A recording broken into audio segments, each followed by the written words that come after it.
All right, that's block 7. Greatest Generation, section 2, Rise of the Dictators, with the section starting with Francisco Franco.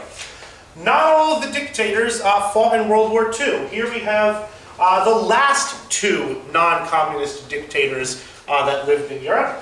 This is Antonio Salazar from Portugal and Francisco Franco from Spain. Both of them were very similar in a lot of ways. They both took over for... I just gave myself a nasty paper cut. Both took over for corrupt governments in the 1930s, that both the Spanish and the Portuguese government were inefficient and corrupt, and both the Spanish and the Portuguese economies were not doing very well.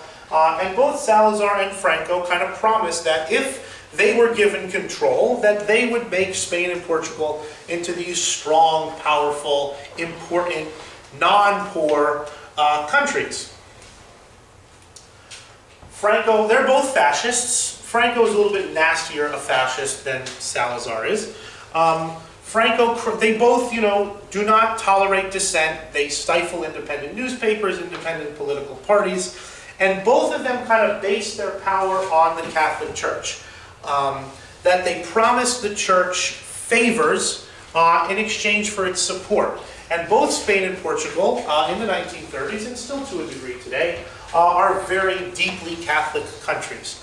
And the support of the Church was incredibly important to these 2 dictators, Salazar and Franco, and that for both of their reigns, both of their rules, which lasted well into the 1970s, the Church was always their strongest pillar.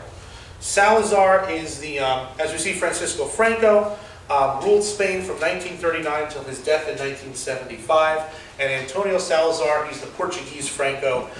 He ruled a fascist government in Portugal from 1932 to his death in 1970.